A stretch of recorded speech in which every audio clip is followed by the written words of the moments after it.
Good evening friend. आज का हमारा लेक्चर है संख्याएं और उसके प्रकार। इस वाले लेक्चर में हम समझेंगे कि संख्याएं क्या होता है, साथ ही ये भी समझेंगे कि संख्याओं के कितने प्रकार होते हैं।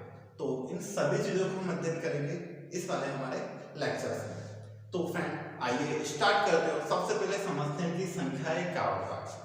तो जैसा कि फ्रेंड आपने देखा होगा कि यदि हम किन्हीं भी संख्या का यूज करते हैं तो चाहे वो संख्या छोटी हो या संख्या बड़ी हो, केवल हम वहां पे कुछ संकेतों का उपयोग करते हैं।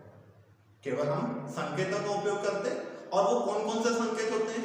जैसे वो होते हैं 0, 1, 2, 3, 4, 5, 6, 7, 8, 9। ये टोटल संकेत है। यदि हम इन संकेतों को यदि देखते हैं तो ये टोटल होते हैं हमारे 10। मीन्स हम कितने संकेतों का उपयोग करते हैं? तो हम करते हैं 10 संकेतों का उपयोग। इसलिए हम बोल सकते हैं कि किसी संख्या को लिखने के लिए हम 10 संकेतों का प्रयोग करते हैं। और ये जो संकेत होते हैं इन्हें ही हम हिंदू अरेबिक न्यूमरल्स कहते हैं। क्या कहते हैं हम इनको? Hindu Arabic numerals. तो आप देख पा रहे हैं हिंदू अरेबिक न्यूमरल्स में हमारे कितने संकेत होते हैं? तो हमारे होते हैं 10 संकेत। तो फ्रेंड ये डेफिनेशन हो गई हमारी संख्याओं की। अब हम बात करते हैं कि संख्याएं कितने प्रकार की होती है। तो आइए हम एक एक टाइप देखते चलेंगे और धीरे धीरे हमारे लेक्चर्स को आगे लेते हुए चलेंगे। तो सबसे पहले हम पढ़ते हैं प्राकृत संख्या के बारे में कि प्राकृत संख्या क्या होता है।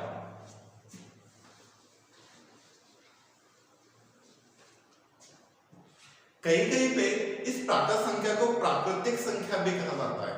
तो हम बोले प्राकृत संख्या या प्राकृतिक संख्या।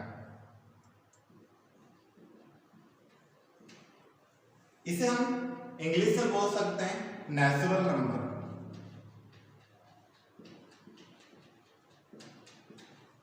हम इसे बोल सकते हैं नेचुरल नंबर। तो फिर अब हम समझते हैं कि प्राकृतिक संख्या या नेचुरल नंबर क्या होता है। तो वे संख्याएं जिनको किसी वस्तु की गणना करने के लिए उपयोग किया जाए उन्हें हम प्राकृतिक संख्या कहते हैं। अब बात करें तो प्राकृतिक संख्या स्टार्ट कहां से होती है? तो प्राकृतिक संख्या हमारी 1 से स्टार्ट होती है। 1, 2, 3, 4, 5, 6 और वैसे ही हम इनको अनंत तक ले जा सकते हैं, इन्फिनिटी तक ले जा सकते हैं। तो ये सारी हमारी होती है प्राकृतिक संख्या या नेचुरल नंबर। यदि आपसे कोई पूछे कि प्राकृतिक संख्या कौन से अंक से स्टार्ट होती है तो किससे स्टार्ट होती है? 1 से चालू होती है। या फिर हम बोल सकते हैं कि सबसे छोटी प्राकृतिक संख्या कौन सी है? तो सबसे छोटी प्राकृतिक संख्या होती है हमारी 1 होती है। अब कहीं पे एग्जाम में क्वेश्चन भी पूछ सकते हैं कि प्राकृतिक संख्याओं का संकेत क्या होता है। तो प्राकृतिक संख्याओं का संकेत होता है कैपिटल N। N4 होता है नेचुरल नंबर्स। तो फ्रेंड ये था हमारा सबसे पहला वाला प्रकार प्राकृतिक संख्या। आइए अब हम देखते हैं कि पूर्ण संख्या क्या होता है।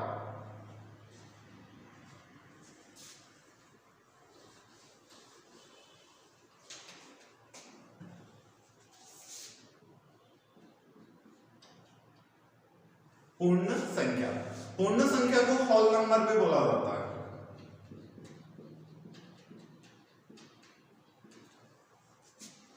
अब बात यह आती है कि पूर्ण संख्या होती क्या है। तो पहले हम इसकी डेफिनेशन की बात करें तो यदि प्राकृतिक संख्याओं में 0 को भी सम्मिलित कर लिया जाए, जैसा कि हमने देखा था प्राकृतिक संख्या कहां से स्टार्ट होती है? 1 से स्टार्ट होती है। 1, 2, 3 वैसे आप इनको इन्फिनिटी तक ले जा सकते हैं। तो हमने ये पढ़ा था प्राकृतिक संख्या 1 से स्टार्ट होती है।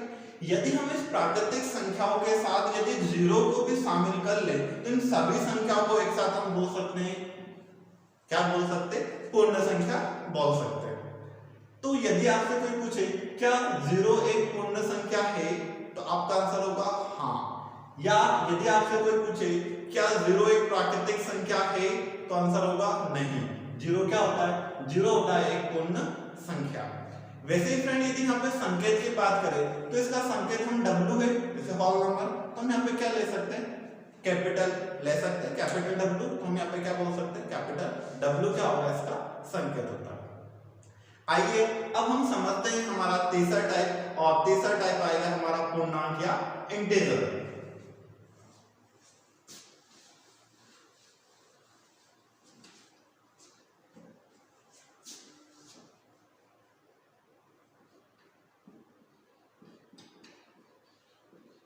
हम इसे बोल सकते हैं इंटीजर या पूर्णांक। अब फ्रेंड पूर्णांक क्या होता है? तो यदि हम इसकी परिभाषा की बात करें कि इसकी परिभाषा क्या होगी, तो हम बोल सकते हैं कि यदि सभी धनात्मक संख्या, क्या लेना है हमें यहाँ पे, सभी धनात्मक संख्या ऋणात्मक संख्या के साथ, सभी धनात्मक संख्या मतलब पॉजिटिव नंबर, सभी नेगेटिव नंबर के साथ यदि हम किसको भी शामिल कर ले, जीरो को, शून्य को शामिल कर ले, तो इन सभी संख्या को एक साथ हम क्या बोल सकते हैं, पूर्णांक बोल सकते हैं। अब आपने देखा होगा तो जो इसका रिप्रेजेंटेशन होता है वो कुछ इस टाइप से होता है, 1 2 3 4। इस साइड आपके सभी पॉजिटिव नंबर होंगे।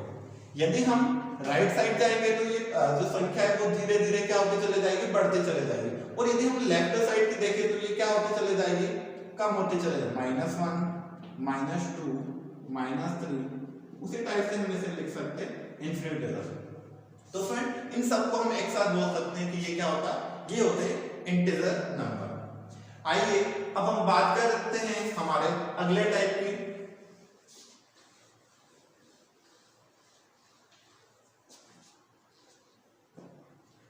ये होगा हमारा परिमेय संख्या।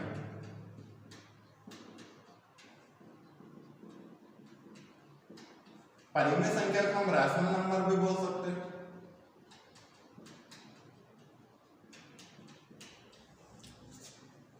अब हम समझते हैं कि रैशनल नंबर या परिमेय संख्या होता क्या है। तो हम यहां से इसकी परिभाषा दे सकते हैं कि वे संख्याएं जिन्हें p/q के रूप में लिखा जा सके। किस रूप में लिखा जा सके, p/q के रूप में लिखा जा सके, इन सभी संख्याओं को हम कहते हैं परिमेय संख्या। लेकिन फ्रेंड यहाँ पे कुछ कंडीशंस होती हैं। वो कंडीशंस ये होती है कि यहाँ पे कभी भी जो q है इसकी वैल्यू 0 नहीं हो सकती। ये है डज नॉट इक्वल टू, हम इसे बोल सकते हैं p does not equal to 0। बस यहाँ पे q की जगह आप कभी भी 0 को नहीं रख सकते।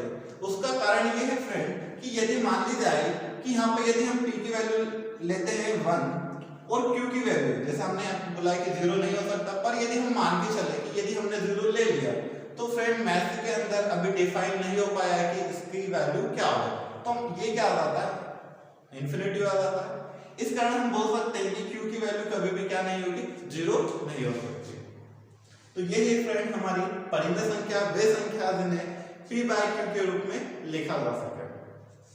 अब इसकी यदि हम संकेत की बात करें तो इसका संकेत होता है कैपिटल Q, हम Q बोल सकते हैं, या फिर हम इसको R भी बोल सकते हैं। R होता है हमारा रैशनल नंबर और कई पे से Q से भी रिप्रेजेंट किया जाता है।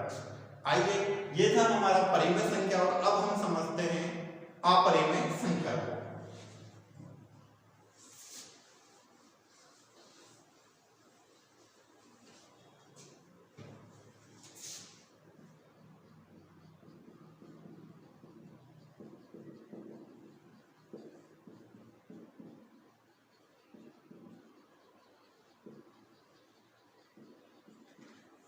ये हमारा अपरिमेय संख्या। अब अपरिमेय संख्या क्या होती है? तो फ्रेंड जैसा कि हमने परिमेय संख्या को पढ़ा था कि वे संख्या जिन्हें p/q के रूप में लिखा जा सके वो परिमेय संख्या कहलाती है। तो अब यहाँ पे हम ये बोल सकते हैं कि वे संख्या जिन्हें p/q के रूप में नहीं लिखा जा सकता वो अपरिमेय संख्या कहलाती है। अब फ्रेंड हम समझते हैं कि कुछ उदाहरण लेते हैं और समझते हैं कि अपरिमेय संख्या से संबंधित क्वेश्चन एग्जाम में किस तरह से पूछे जाते हैं। तो पहले तो मैं आपको इनका कुछ उदाहरण बता देता हूं कि इनके उदाहरण किस तरह से होंगे। जैसा कि आप ऐसा बोल सकते हो कि रूट ऑफ 2 होता है हमारा अपरिमेय संख्या। रूट_3 ये भी अपरिमेय संख्या है। रूट_5 ये भी एक अपरिमेय संख्या है। रूट_7 ये भी एक अपरिमेय संख्या है। अब फ्रेंड कुछ एग्जाम्स के अंदर अपरिमेय संख्या से संबंधित कोई क्वेश्चन पूछे जाते हैं, तो मैं आपको एक क्वेश्चन बताता हूं और आपको उसका आंसर देना है। क्वेश्चन इस टाइप से है कि आपसे एग्जाम में पूछा जाएगा √3,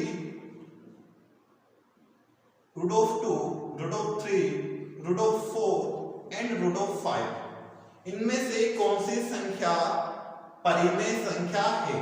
आपसे क्वेश्चन पूछा है, इससे आपको बताना है कि कौन सी संख्या परिमेय संख्या है। तो यहाँ पे आंसर होगा फ्रेंड हमारा √4। √4 परिमेय संख्या क्यों होगा, उसका कारण है कि यहाँ पे आपको दिख रहा है √4 और √4 को हम लिख सकते हैं 2 × 2।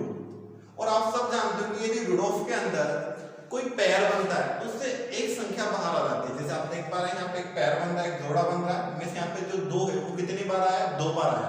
तो जब कोई सी भी संख्या इस √4 के अंदर 2 बार आती है तो वो बाहर आ जाती है। मतलब यदि ये जो 2 है यहाँ पे 2 बार लिखा हो तो हम इसको केवल लिख सकते हैं 2।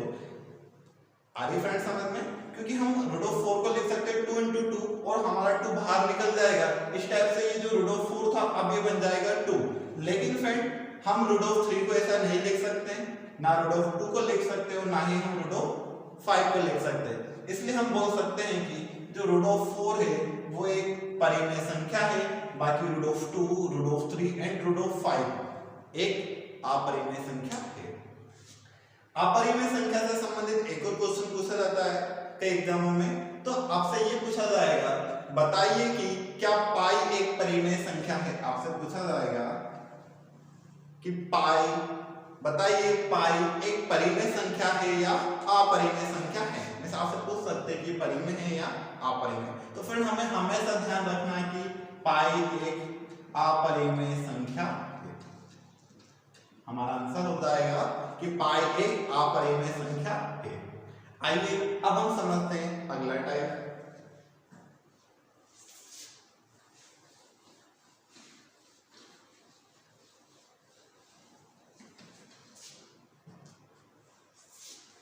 अगला है हमारा सम संख्या, जिसे हम बोल सकते हैं इवन नंबर। तो फिर इवन नंबर क्या होता है, तो हम इसकी भी परिभाषा दे सकते हैं। हम बोल सकते हैं कि वे संख्याएं जिनमें 2 से भाग चला जाए, या फिर हम ऐसा भी बोल सकते हैं कि वे संख्याएं जो 2 से विभाजित हो जाता है तथा शेषफल 0 बचता है, उसे हम सम संख्या कहते हैं। जैसे मान लीजिए हम एक उदाहरण लेते हैं 12। आप यदि इस 12 में 2 से भाग देते हैं तो आप सब जानते हैं कि भाग जाएगा हमारा 6 बार और शेषफल बचेगा हमारा 0 शेषफल बचेगा। अब देखो हमने क्या बोला कि यदि किसी संख्या में 2 से भाग देने पर यदि शेषफल 0 बचता है तो वो संख्या कैसी होती है, सम संख्या होती है। तो ये डेफिनेशन हो जाएगी हमारी सम संख्या की। साथ ही हम इसके कुछ एक और डेफिनेशन भी ले सकते हैं हम इसके लिए, वो ये ले सकते हैं कि यदि किसी संख्या का अंतिम अंक, यदि किसी संख्या का अंतिम अंक 0, 2, 4, 6, 8 हो, वो सभी संख्याएं सम संख्या होती है। जैसे उदाहरण के लिए यदि कोई आपको एक संख्या देते हैं, ये एक संख्या, और यदि आपसे कोई पूछता है कि बताइए कि ये सम संख्या है या विषम संख्या है, तो हमने क्या पढ़ा कि वे संख्या जिनका अंतिम अंक 0, 2, 4, 6, 8 वो सभी संख्याएं सम संख्या कहलाती है। हम जैसे ही देखते हैं कि इसका अंतिम अंक है 4, तो हमारे यहाँ पे आता है 4। इस कारण हम बोल सकते हैं कि ये जो संख्या दी हुई है ये एक सम संख्या है। आइए अब हम समझते हैं विषम संख्या। तो फिर विषम संख्या को भी हम इसी से समझेंगे।